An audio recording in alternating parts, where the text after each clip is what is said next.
Ok, irmão, graça e paz. Nós estamos de volta, né? Mais um estudo para a honra e glória do Senhor Jesus nessa terça-feira, dia 12 de novembro. É amanhã sem falta, viu? E nós vamos aqui falar sobre o quê?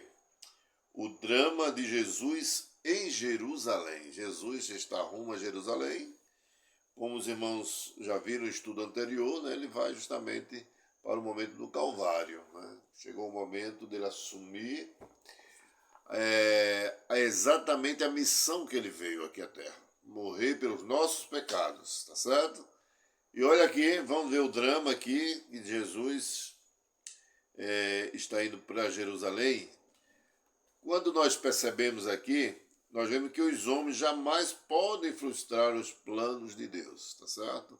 O homem tenta, o diabo usa as pessoas para desviar os propósitos que Deus tem para a salvação. Mas são tudo frustrados, porque cai por terra, né? Ninguém frustra os planos de Deus. Israel fracassou no seu propósito, mas Deus não. Tá certo?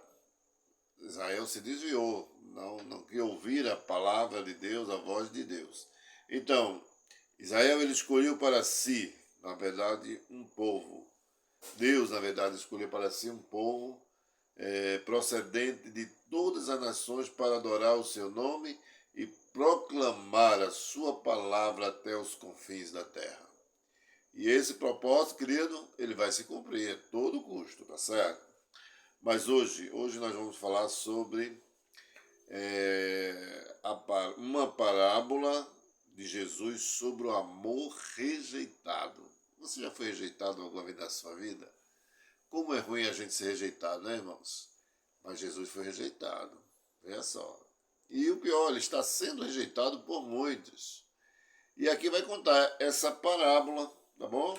Vamos lá? Vamos ver aqui em livro de Marcos. A gente vai ler Marcos no capítulo 12, tá certo? E o versículo de 1 a 12 diz assim: Depois entrou Jesus a falar-lhe por parábola. Um homem plantou uma vinha, cercou-a de uma sebe, construiu um lagar, edificou uma torre e arrendou-a a lavradores e ausentou-se do país. No tempo da colheita, enviou um servo aos trabalhadores para que recebesse dele dos frutos da vinha. Eles, porém, o agarraram, espancaram e despacharam vazio. Olha aqui. De novo lhe enviou outro servo, e eles abordaram na cabeça, abordoaram na cabeça e o insultaram. Ainda outro lhe mandou, e esse lhe mataram. Muitos outros lhe enviou, as quais espancaram uns e mataram outros. Então restava-lhe ainda um. Aqui, quem era um? Era o seu filho amado.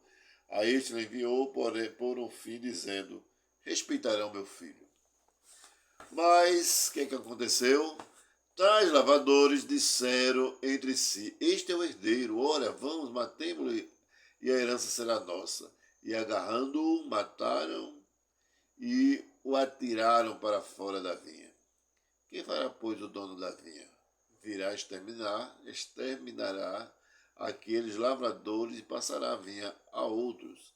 Ainda não leste as Escrituras? A pedra que os construtores rejeitaram, essa foi a ser a principal pedra angular. Isto procede do Senhor e é maravilhoso aos nossos olhos. Procuravam prendê-lo, mas temia o povo, porque compreenderam que contra eles proferia essas parábolas. Então, desistindo, retiraram-se. Olha, irmão, aqui, que parábola forte, né? Então, nesse resumo que a gente pode trazer, que depois de entrar no templo, vocês viram lá, né? Lá no templo de Jerusalém, depois de Jesus purificar, pegar aqueles cambistas, aquele pessoal que estava fazendo aquela zorra no templo, fazendo dele mercadorias, né, para vender e comprar. Então, e discutir a questão da autoridade no templo, né? Com que autoridade você está fazendo isso, Jesus? Se a gente viu essa lição, vamos passar para frente, né? Então, o que é que nós vemos aqui? Nós vemos que a parábola da vinha também gira em torno dele. Ou seja, tem tudo a ver com Jesus, né? A mensagem da vinha, tá certo? Então, o que é que a gente vê aqui? É que, de acordo com certos escritores, José e Tácito, havia por sobre o pórtico do santuário herodino uma grande videira dourada. Lá naquele pórtico ali, né? Vocês já viram essa história, tá certo? O Talmud também aplicava o ramo de videira ao templo de Jerusalém.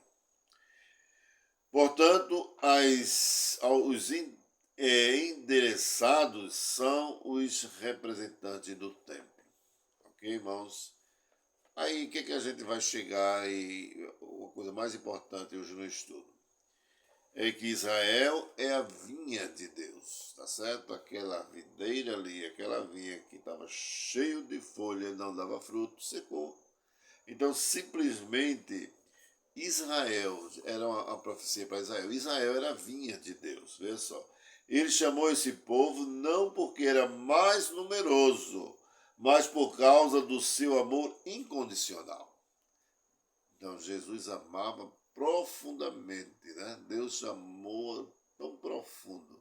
Então, o povo de Israel, que ele colocou o quê?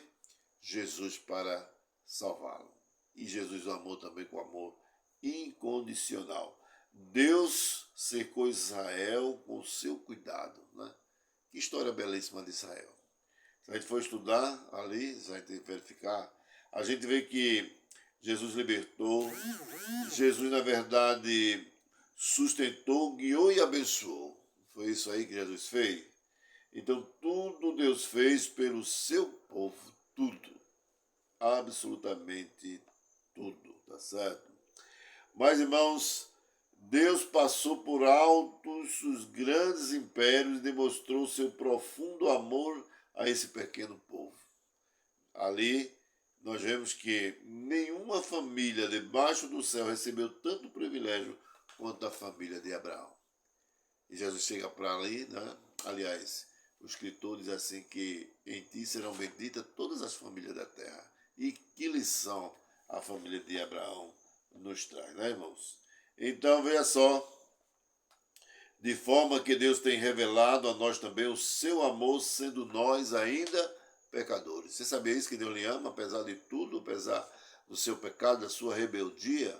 Você não dá ouvido à palavra de Deus, você faz ouvido de mercador, mas hoje, assim como lá em Jerusalém, o povo de Deus, né? Deus o amou de uma forma tremenda e condicional, Deus ama você da mesma forma. Então Deus está pronto para nos amar. Então nada merecemos de Deus e ainda assim Ele demonstra a nós sua imensa bondade e misericórdia. Ai de nós, irmão, se não fosse a misericórdia de Deus, tá certo? Então vamos lá, fala com o grupo aí. Então, debate esse assunto magnífico, tá certo? Vemos aqui que de igual forma, Deus tem revelado a nós também o seu amor, sendo nós ainda pecadores. Pois é, nós somos pecadores e Deus tem se revelado para conosco. Deus tem demonstrado o seu amor para conosco, tá certo? Então, veja só, nós vamos aprender aqui que, na verdade, no primeiro lugar, o privilégio de Israel, o povo amado de Deus. Deus amava Israel. E em segundo lugar, Deus tem o direito de buscar fruto na vida do seu povo, tá certo? Nós somos Israel de Deus, a vide, né? Israel era a videira ali. Então Deus tinha condição e queria que a gente desse fruto, seu povo fosse frutífero, tá certo? Nós somos Israel de Deus hoje, irmãos. Aquele Israel, ele fracassou, está caído, só temos guerra, mais guerra. É o povo de Deus, não, ali é um povo povo sim, mas povo rebelde. Deus não está nessa guerra. Então Deus, ele quer justamente que nós tenhamos dado fruto e continuamos dando fruto. E ele vem buscar isso aí de nós, tá certo? Ele chega para cada um de nós e vem buscar os frutos, tá certo? Então, a graça nos responsabiliza. Você salvo, mas eu sou salvo pela graça, sim. Pela graça eu salvo por meio da fé. Isso não vem de vós, mas é dom de Deus. E essa graça ela nos responsabiliza a viver o evangelho digno, tá certo? Um evangelho autêntico, ok?